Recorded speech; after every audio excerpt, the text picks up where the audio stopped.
Good morning, नमस्कार, welcome to my SS chemistry classes.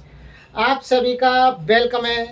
और हमारी जीओसी की जो सीरीज चल रही थी उसका लेक्चर नंबर 3 आज के हमारी क्लास रहेगी। जीओसी की क्लास क्लास रहेगी। जीओसी पार्ट 3 रहेगा। यहाँ पर आज हम बात करेंगे जीओसी के बारे में। ठीक है स्टूडेंट्स, पार्ट 3 रहेगा। जिस फर्स्ट में हमने केमिकल रिएक्शन के बारे में, सेकंड रिएक्शन में हमने रिएक्शन मैकेनिज्म के बारे में डिस्कस किया था। और आज हम करेंगे इलेक्ट्रॉन विस्थापन प्रभाव, यानी कि क्या किसकी बात करेंगे? इलेक्ट्रॉन इलेक्ट्रॉन इलेक्ट्रॉन डिस्प्लेसमेंट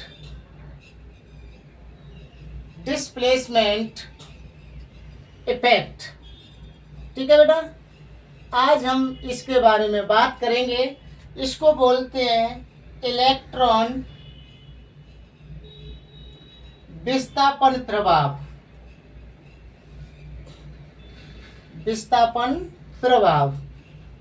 ठीक है, देखो मेनली इसमें हम किस किस के बारे में डिस्कस करेंगे।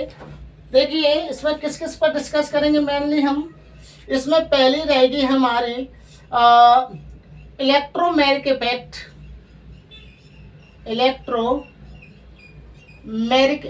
के बारे में जानेंगे। और फिर जानेंगे इंडक्टिव इफेक्ट के बारे में बेटा, इंडक्टिव इफेक्ट। ठीक है, फिर बात करेंगे रेजोनेंस की बात करेंगे। फिर बात करेंगे हाइपर कॉन्जुगेशन की बात करेंगे। ठीक है, इन 4 टॉपिकों की टुडे विल भी डिस्कस करेंगे। आज जानकारी प्राप्त करेंगे इनके बारे में। और स्टार्ट करते हैं पहले इलेक्ट्रोमेरिक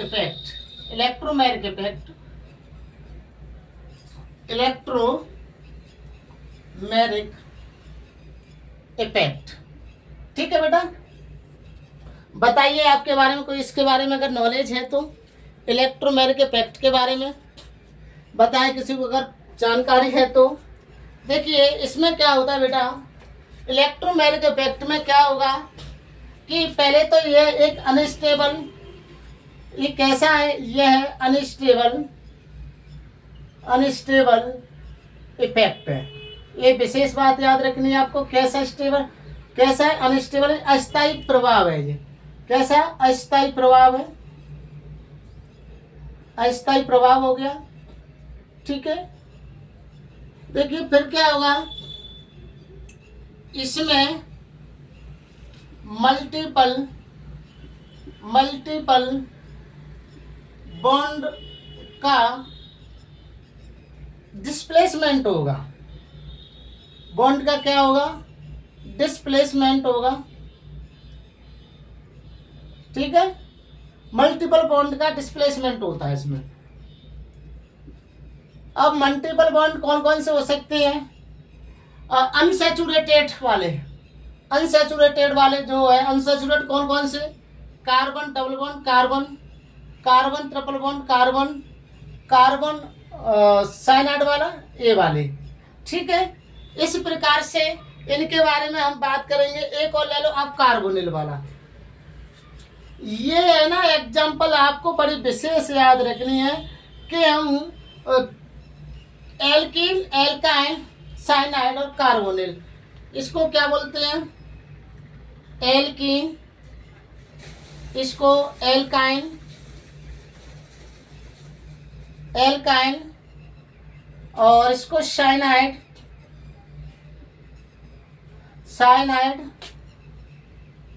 और इसको बोलते हैं कार्बोनिल।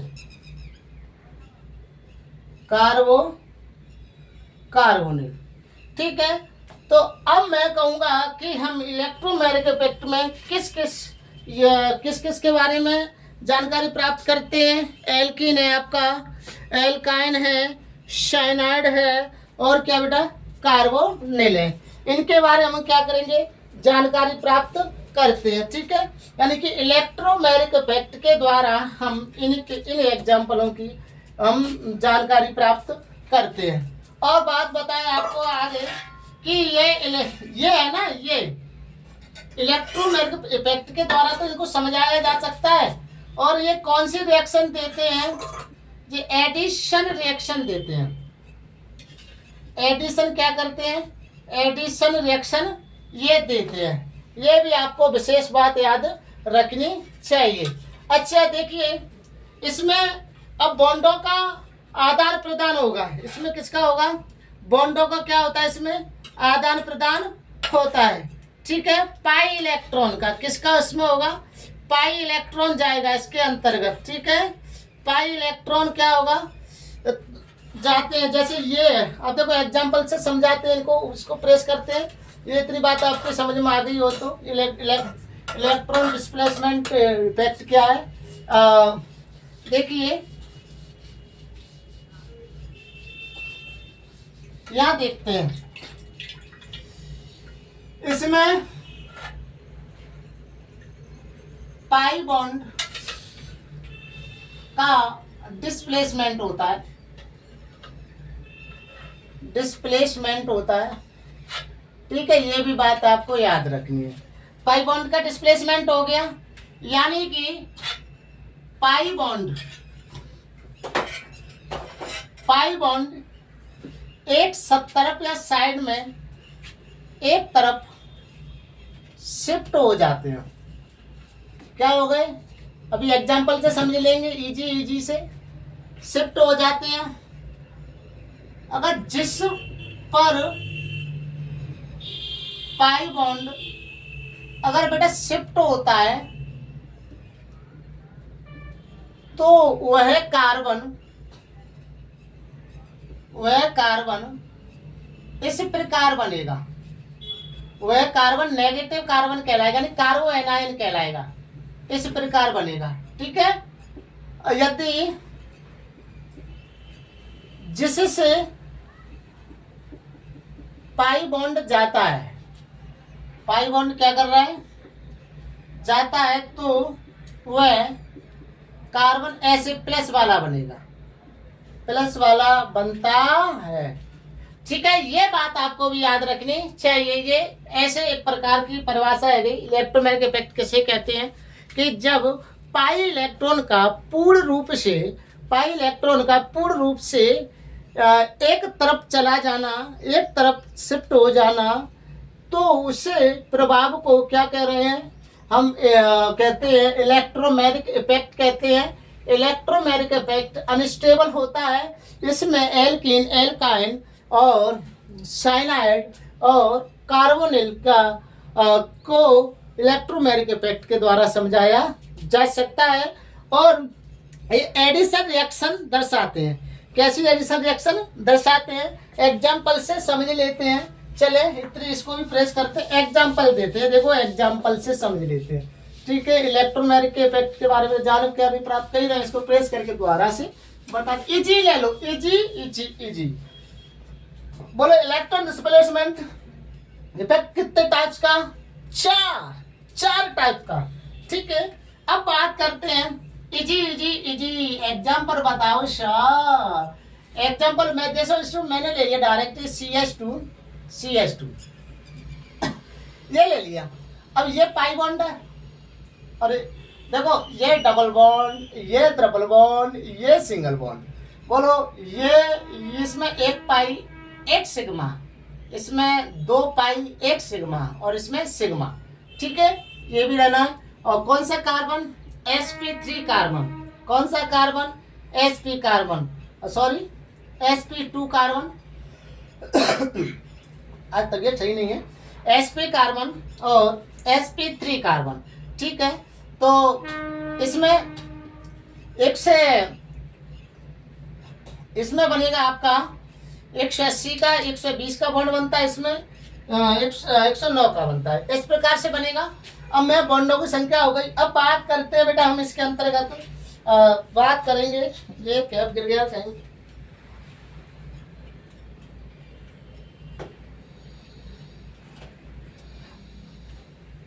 तो देखो बात करें तो बात कैसे करेंगे? देखें कि मेरे पास में ये इतनी बात आपकी समझ में आ गई, तो इसको भी मैं प्रेस कर देता हूँ। करने के बाद में देखो ये अगर पाई बॉन्ड, देखो एडिशन रिएक्शन इसकी करा दो, हैलाइड के साथ करा दो बेटा, HCl के साथ करा दो।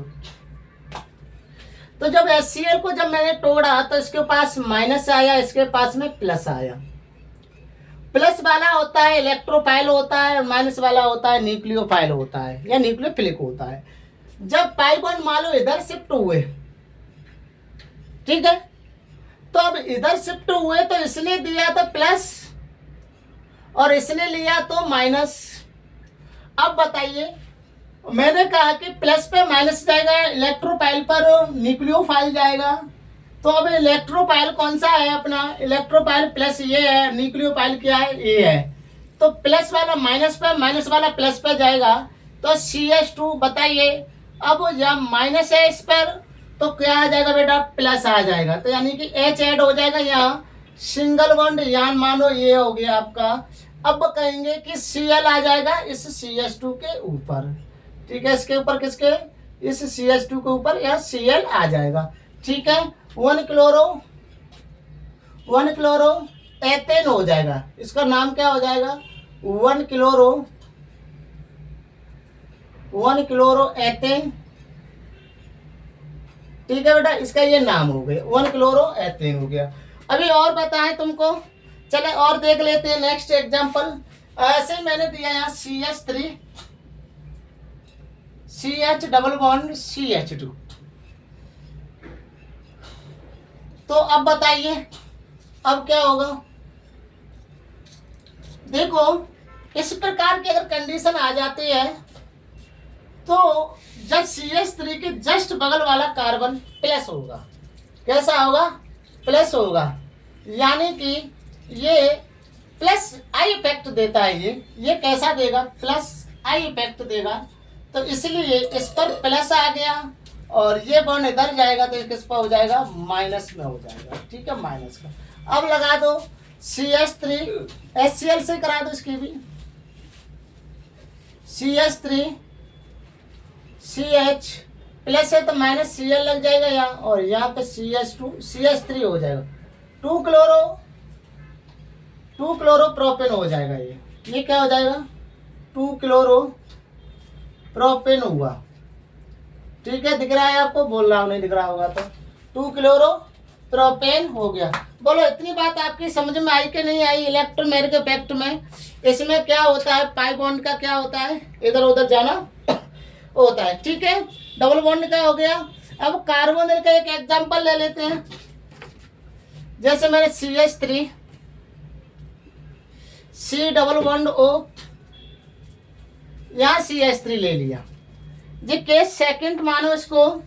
इसमें क्या होगा कि इसमें पाई बॉन्ड उधर जाएगा नेगेटिव एलिमेंट की, मत तत्व की ओर, जो नेगेटिव एटम है उसकी ओर जाएगा। तो मुझे पता है कि नेगेटिव में देखा होगा आपने, सीधे सुनी हो तो फोन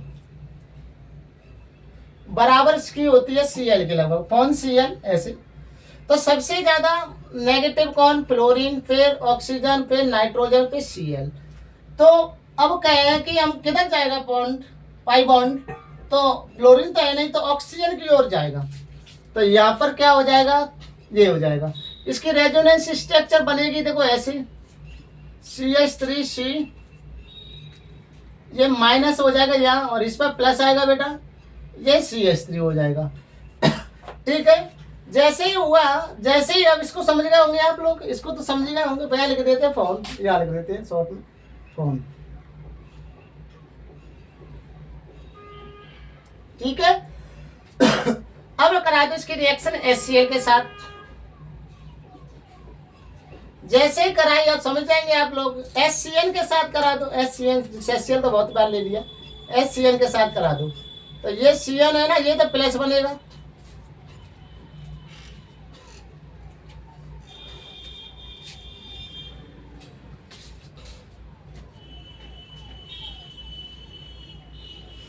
इसमें क्या होगा, HCl में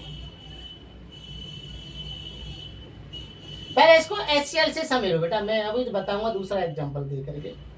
ऐसे अब लगा लो इसको, CH3 यहाँ पर प्लस पे Cl लग जाएगी, यहाँ OH आ जाएगी बेटा। अभी HCN का भी मैं एग्जांपल दे रहा हूँ, ठीक है। तो इस प्रकार से आपको आपको करना चाहिए। अगर बेटा फिर कहे मैं तुमसे कि डबल बॉन्ड ट्रिपल बॉन्ड वाला आ जाए तो ट्रिपल बॉन्ड वाला, जैसे मैंने कहा CH3 CSA cyanide triple bond वाला एग्जांपल हो गया मेरे पास में। तो मैंने कहा जस्ट CH3 वाला प्लस होता है तब बॉन्ड उधर जाएगा, नेगेटिव वैसे भी होता है या नेगेटिव की ओर जाता है पाई बॉन्ड। तो अब करा दो इसकी रिएक्शन, जहाँ करा दो तुम MgBr से करा दो, Mg RgMX से करा दो, चलो है ना। या इससे करा दो CH3MgX से, ठीक है। ये बोलते ग्रिगनार्ड रेजेंट, ग्रिगनार्ड रेजेंट बोलते हैं इसको, है ना। ग्रिगनार्ड रेजेंट है। जैसे ग्रिगनार्ड रेजेंट कराया तो हमको पता है ये तो हमेशा प्लस होता है Mg वाला, ये माइनस में जाएगा। तो अब जोड़ सकते हैं CH3 माइ प्लस पे जो लग जाएगा आपका MgX और इधर आ जाएगा बेटा आपका CH3। परंतु देखो रिएक्शन सही लग रही है बेटा आपके, आप एक बार देखना, ठीक है। बताइए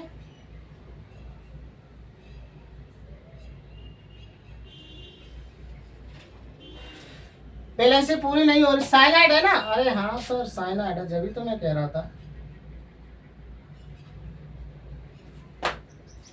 ये वाला जुड़ गया क्या सर? जुड़ गया तो नहीं जुड़ा, गलत जुड़ा ना, जब तो मैं कह रहा था। अब देखो यहाँ देखो देखो देखो देखो जोड़ने में क्या गलती हुई है।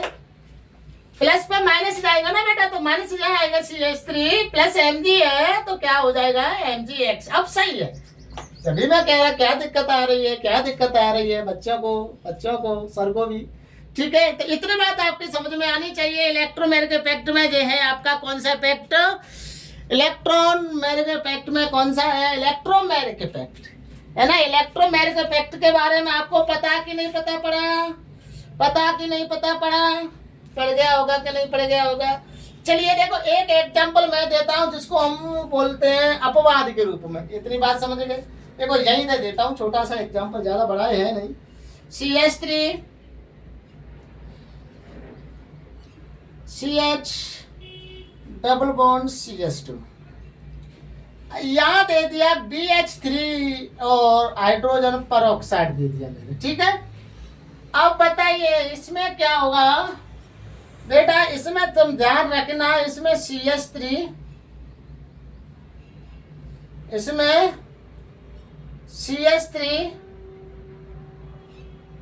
और इसमें आपको याद ये रखना है कि BH3 में हमेशा माइनस H होती है, हमेशा कैसी होती है, माइनस H होती है। इसमें H कैसी होती है बेटा, माइनस होती है BH3 में, याद रखना है। तो यहाँ पर H माइनस हो गई, यहाँ से जल निकलेगा तो OH। तो देखिए अब देखा यहाँ OH प्लस में आएगा, तो अब कहेंगे कि सर इसको किधर शिफ्ट करिए, तो प्लस है, ये माइनस करो, उधर शिफ्ट कर दो। CH3 प्लस पे क्या आ जाएगा, माइनस CH लग जाएगी और यहाँ CHOH आ जाएगी, ठीक है। इधर नहीं लग रहा है तो ऊपर लगा देता हूँ, दिख रहा होगा आपको वैसे। तो ये भी आपको याद रखना है, ये अपवाद है ना। वैसे क्या है, ये अपवाद की श्रेणी में आता है। क्यों आता है कि H कभी माइनस होती ही नहीं है सर, ये प्लस होती है हमेशा, क्योंकि ये एसिड है। परंतु ऐसा है बेटा कि BH3 ये कंडीशन है, इस कंडीशन आएगी ना तो इसमें H माइनस निकलेगा, ठीक है। बोलो इतनी बात समझे कि नहीं समझे, बोलो समझे कि नहीं समझे, बताइए बेटा।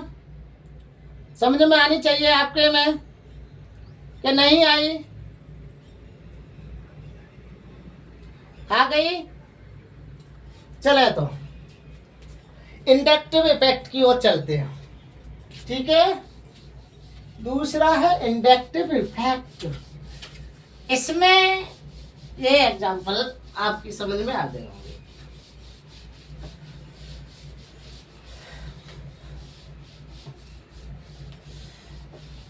पानी रे पानी तेरा कैसा रंग। इंडक्टिव इफेक्ट,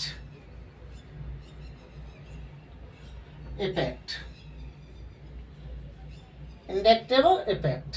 ठीक है, प्रेरणिक प्रभाव, प्रेरणिक प्रभाव क्या बोलते हैं? प्रेरणिक प्रभाव बोलते हैं। इसमें सिग्मा बॉन्डों का आंशिक विस्थापन होता है इलेक्ट्रॉन नेगेटिव एटम की ओर। लिख देता हूं, इसमें सिग्मा बॉन्ड का आंशिक विस्थापन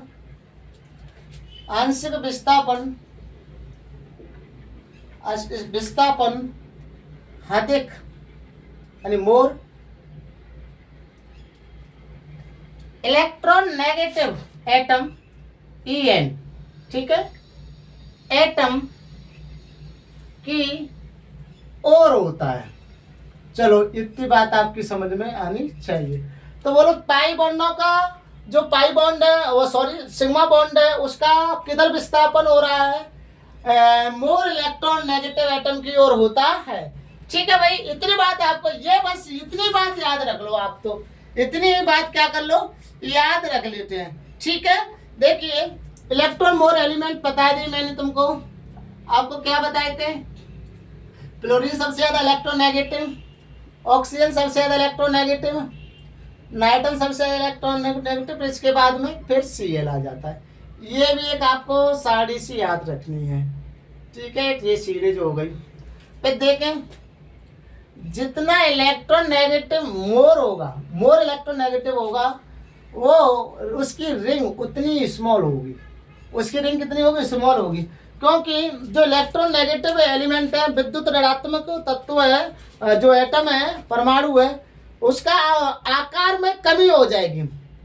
क्योंकि भाई इलेक्ट्रॉन नेगेटिव है तो किसी को इलेक्ट्रॉन को एजेक्ट करने के लिए वो कम से कम में अपने आप में एजेक्ट कर लेगा आकार। जैसे इलेक्ट्रॉन ने एक इलेक्ट्रॉन ये ही है, तो ये क्या है कि एक दूसरे को ऐसे चिपक जाएंगे कि इनके आकार में बहुत कमी हो जाएगी। इसलिए अब आकार में कमी तो उसका रिंग स्मॉल हो जाएगी। और जैसे जहीं पर आयोडीन होता तो रिंग बड़ी होती, क्योंकि आयोडीन का आकार बड़ा होता है। जैसे अपन सुना होगा फ्लोरीन,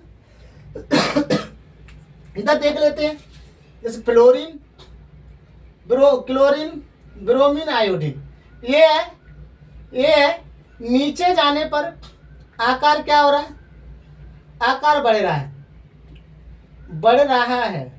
तो जिससे ये जुड़ेंगे उसका आकार भी होगा बड़ा, इसलिए कहते हैं। तो देखो ये अगर जुड़ा है किसी से तो उसकी रिंग स्मॉल यानी छोटी, और ये जुड़ा है तो उसकी रिंग बड़ी होगी, यानी कि रिंग बड़ी बनेगी, क्योंकि इसके लिए ज़्यादा जगह चाहिए आई को जुड़ने के लिए, और जब इसको जुड़ने के लिए कम जगह चाहिए। ठीक है, इतनी बात इसमें समझ में आपके में आ गई। और फिर देखो जितना चार्ज कम हो लो होगा, देखो स्टेबिलिटी कैसे बनेगी इससे? जितना चार्ज लो होगा है ना, एडजस्ट चार्ज को कर लेगा तो वो स्टेबल जो कोई कंपाउंड है वो स्टेबल उतना ही ज़्यादा हो जाएगा। ठीक है, वो कंपाउंड कोई भी है तो वो क्या हो जाएगा? उतना ही ज़्यादा स्टेबल हो जाएगा चार्ज कम है तो। क्योंकि चार्ज से क्या है कि उसकी स्टेबिलिटी बढ़ जाती है, क्योंकि फिर चार्ज रहता नहीं है, इलेक्ट्रॉन्स रहते नहीं है, उसकी क्या हो जाती है? इलेक्ट्रॉन स्टेबिलिटी क्या हो जाती है? कम हो जाती है। तो एलिमेंट जो है कंपाउंड वो ऑटोमेटिक क्या हो जाता है बेटा? बढ़ जाता है। इतनी भी बात आपको याद रखनी चाहिए। ठीक है, अब बात करते हैं क्या बेटा? उदम नहीं बेटा क्लास में, बिल्कुल भी नहीं, बिल्कुल भी उदम नहीं, बिल्कुल भी उदम नहीं। अब देखें इसके कुछ एग्जाम्पल। जैसे मैंने कहा बेटा कि ये इफेक्ट है ना, इंडक्टिव इफेक्ट, ये 4 से 5 कार्बन तक, 4 से 5 कार्बन तक प्रभाव रहते हैं, इसका प्रभाव रहता है। यानी इंडक्टिव इफेक्ट का कितने कार्बन तक प्रभाव रहता है? 4 से 5। ज्यादातर तो 4 तक ही है, एनसीईआरटी में ज्यादातर 4 तक ही लिखा हुआ है, और 5 तक भी थोड़ा सा हो जाता, नहीं 5 तो बोल देते हैं, 4 तक है बस नॉर्मल, ठीक है। इसका प्रभाव कितने कार्बन तक रहता है? 4 कार्बन तक। देखते हैं, अब देखो फिर बात करें इंडक्टिव इफेक्ट के टाइप देख लेते हैं इसके। देखो ये 2 टाइप्स का, एक होता है आपका प्लस आई और एक होता है आपका माइनस आई इंडक्ट। तो प्लस आई इंडक्टिव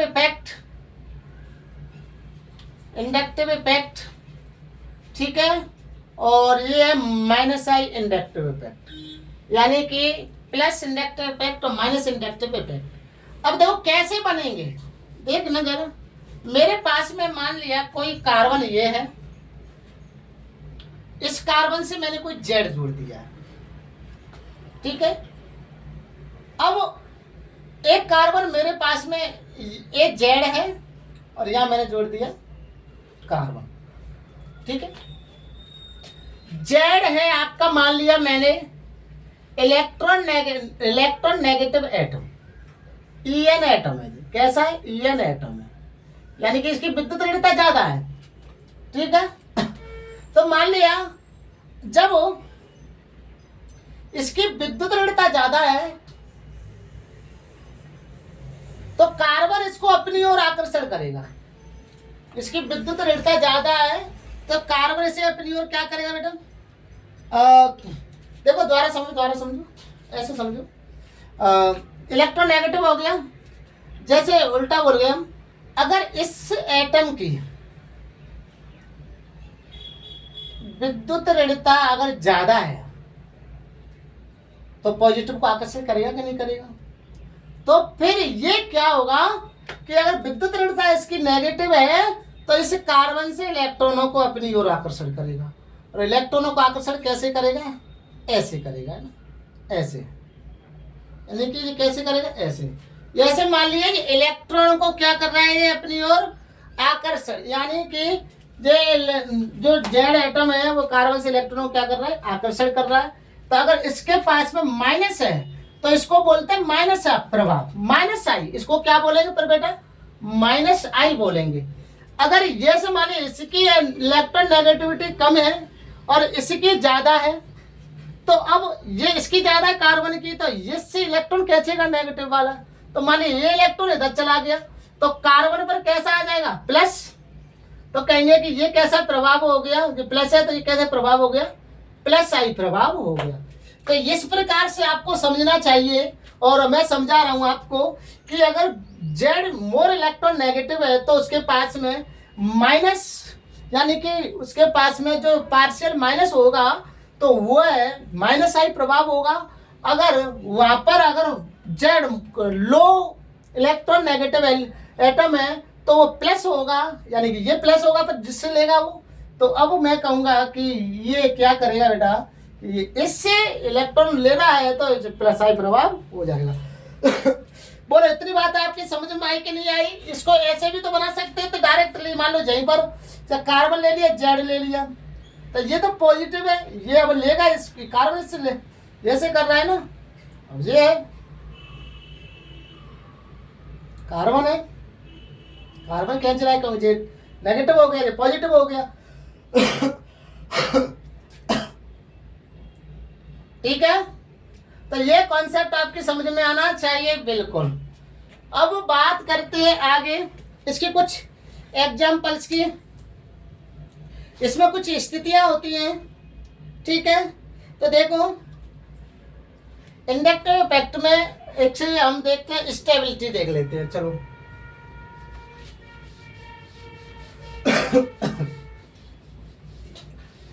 और एक बात बताएं, यहां पर 2 कॉन्सेप्ट और आपको बताने हैं मुझे।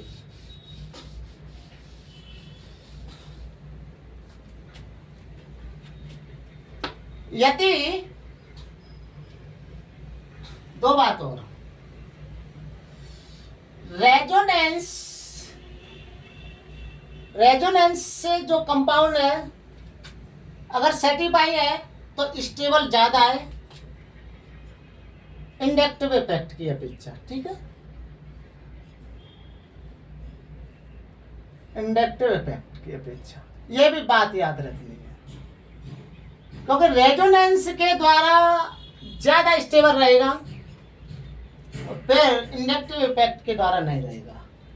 जब रेजोनेंस नहीं होगा जब इंडक्टिव इफेक्ट पर आएगी बात उसमें, ठीक है। इसको बोल प्लस एम और जब माइनस आई, ऐसे करें, ठीक है।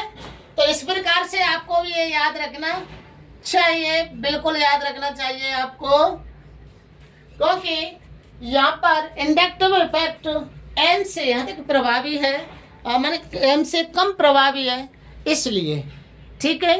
इतनी बात आपकी समझ में आनी चाहिए। और बात करें अगर यही बात बेटा हैलाइड की हो जाती तो, अगर हैलाइड की बात है तो हैलाइड में उल्टा हो जाएगा, हैलाइड में इससे सेटिफाई होगा माइनस आई से, यानी कि इंडक्टिव इफेक्ट अधिक प्रभावी होगा हैलाइड के अंतर्गत और रेजोनेंस कम प्रभावी होगा। अब देख लो दोनों बातें, अगर सिंपल है, अगर कोई ये भी एलिमेंट कंपाउंड तो रेजोनेंस के द्वारा सेटिफाई है तो अधिक ज़्यादा रेजोनेंस ज़्यादा प्रभावी रहेगा, इंडक्टिव इफेक्ट कम रहेगा। अगर उसमें हैलाइड आ जाए जैसे फ्लोरीन क्लोरीन ब्रोमीन तो फिर इंडक्टिव इफेक्ट के द्वारा सेटिफाई होगा। देखो एग्जाम्पल से देख लेते हैं, मैं और तुम्हें बताता हूँ और एग्जाम्पल से एक एग्जाम्पल देता हूँ मैं। ये कॉन्सेप्ट है डायरेक्टली, ये याद रखने हैं आपको। अब कहा उसने कि मैंने कहा कि स्टेबिलिटी का क्रम बताओ आप लोग, स्टेबिलिटी का क्रम बताओ, स्टेबिलिटी का क्रम जैसे मैंने कहा पहला है, मैंने दिया आपको एफ, यहां मैंने दूसरा दे दिया आपको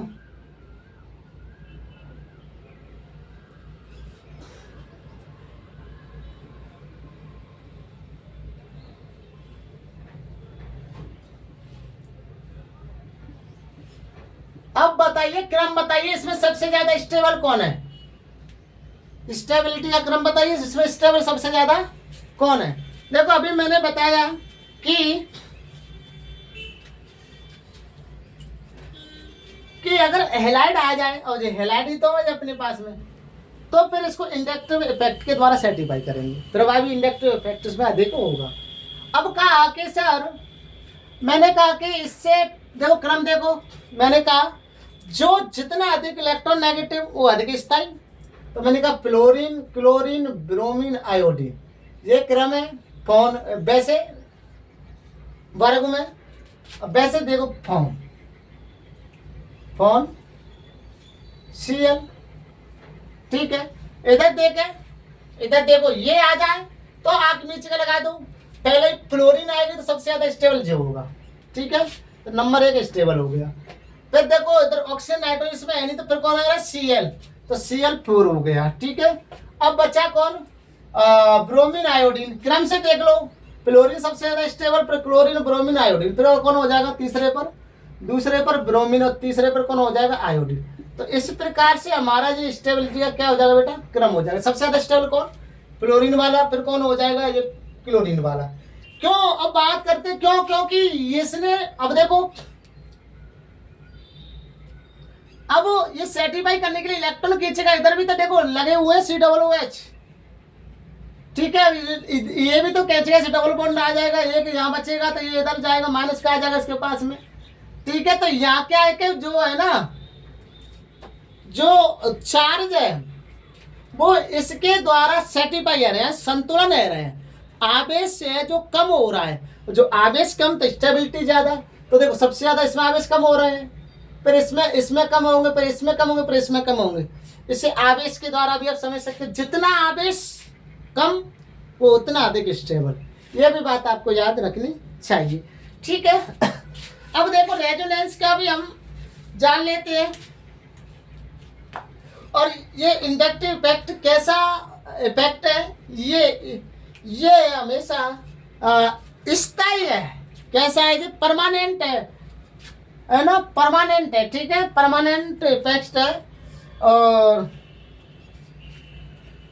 चलो बात करें,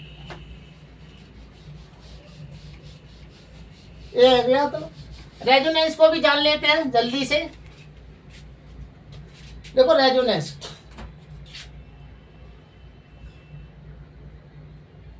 इसको क्या बोलते हैं रेजोनेंस को? अनुनाद, अनुनाद। ठीक है बेटा, अनुनाद हो गया।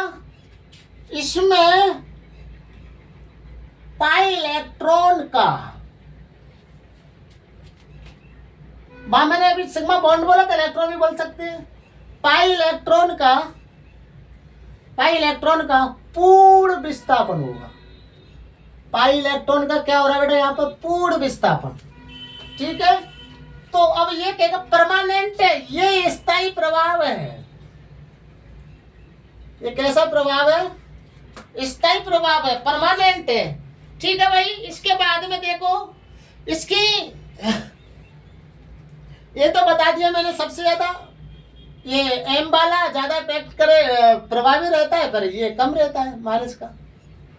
एलाइड की बात करें, एलाइड में सामान्यतः तो ये है, और हेलाइड की बात करते हैं तो अभी ये बताया था मैंने। एलाइड में कौन? एलाइड में तो एलाइड वाला सबसे ज्यादा, ये फिर कम हो जाएगा, ये अधिक प्रभावी रहेगा। ये भी बात, अगर एलाइड जुड़ना है ना तो ये वाला देना, नहीं एलाइड जुड़ना है तो फिर इसको रेजोनेंस वाले को देना, एम प्लस वाले को। ठीक है, इसके कुछ केसेज होते हैं, जैसे केसेज सगुमी सयोगुमी संगत होते हैं। जैसे मैंने कहा, जैसे CH3 है,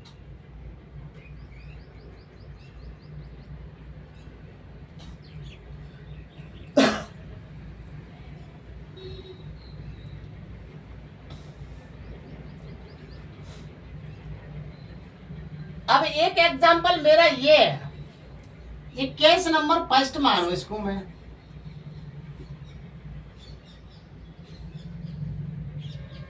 ये सगयुग्मी है ना, सगयुग्मी। जानते हैं सगयुग्मी क्या होता है? सगयुग्मी स्थिति जानते हो? Double bond, single bond, double bond. अब ये मेरे पास में है, तो बताइए इसकी अब कैसे क्या बनेगा? देखो ये बॉन्ड अगर इधर शिफ्ट हो जाए तो, अगर इधर शिफ्ट हुआ तो क्या बनेगा बेटा? CH3 CH double bond CH या CH, ये वाला आ गया। इसने दिया है तो प्लस, और इसने लिया है तो क्या हो जाएगा बेटा? माइनस। ठीक है सर, ये तो बात होगी। अगर ये वाला बॉन्ड इधर शिफ्ट हो गया तो सर इसको भी करके देख लेते हैं। CH3 इधर शिफ्ट हुआ है तो माइनस,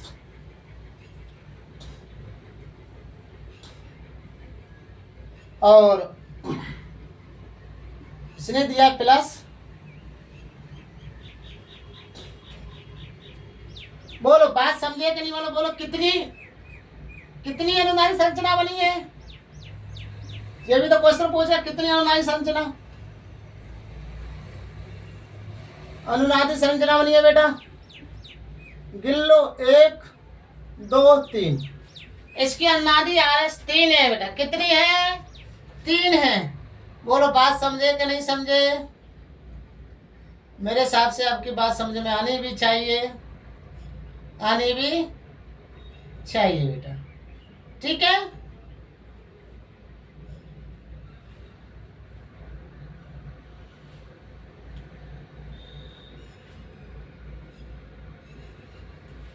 और देखें नेक्स्ट केस सेकंड की बात कर ले।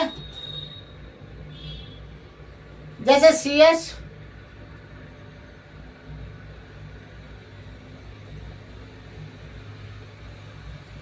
ये मेरे पास में ऐसा बन सकता है क्या बेटा? एक एग्जांपल ऐसे बन सकता है क्या? सर पता नहीं, ऐसा बन नहीं सकता है, ऐसा बन नहीं सकता। मैं कहता हूँ CH2 डबल बॉन्ड ये बन जाएगा।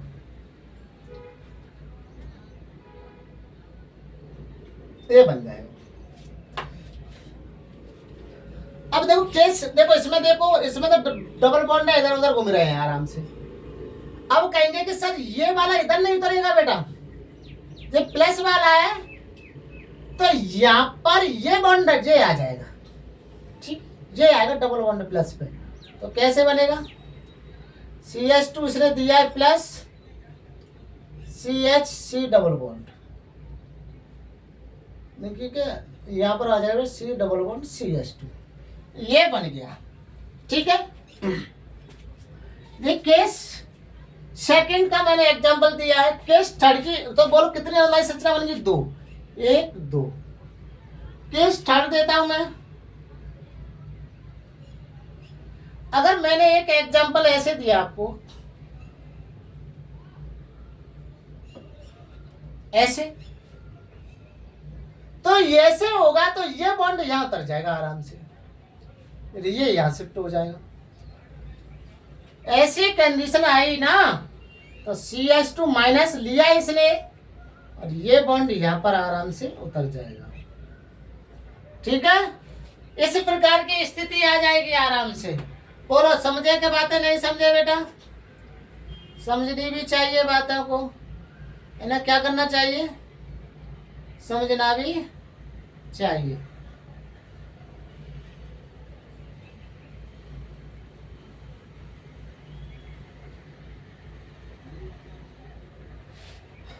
और नेक्स्ट केस नंबर 4 देखते हैं। मैं रेडिकल वाला छोड़ो, इसको भी देख लेते हैं पहले।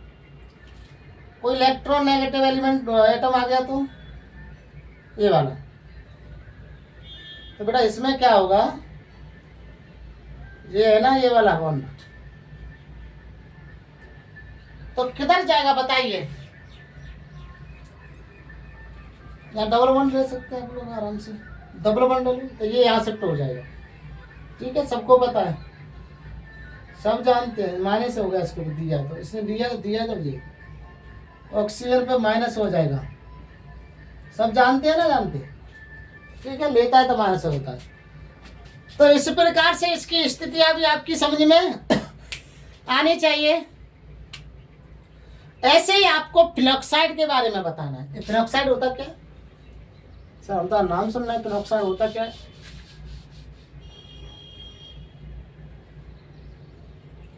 ये आपका फिनॉक्साइड है, ठीक है। मुझे इस फिनॉक्साइड की रेजोनेंस स्ट्रक्चर बताओ और बेंजीन की बना के बताओ, ठीक है। ये तुम्हारा होमवर्क है। ये आपको फिनॉक्साइड की, ये फिनॉक्साइड है ना, बहुत अच्छा है। ये मेटा निर्देशी होता है फिनॉक्साइड, मेटा पर नहीं जुड़ता कुछ भी, चार्ज मेटा पर का चार्ज 0 होता है फिनॉक्साइड पर, ठीक है। तो नेक्स्ट लेक्चर में मिलेंगे। लेक्चर अच्छा हुआ, अच्छा लगा तो लाइक करो, शेयर करो। स्वस्थ रहो, मस्त रहो, व्यस्त रहो, पढ़ते रहो, बढ़ते रहो। All the best. Next lecture में मिलेंगे। सब्सक्राइब कीजिएगा, लेक्चर अच्छा लगा तो शेयर कीजिएगा, ठीक है।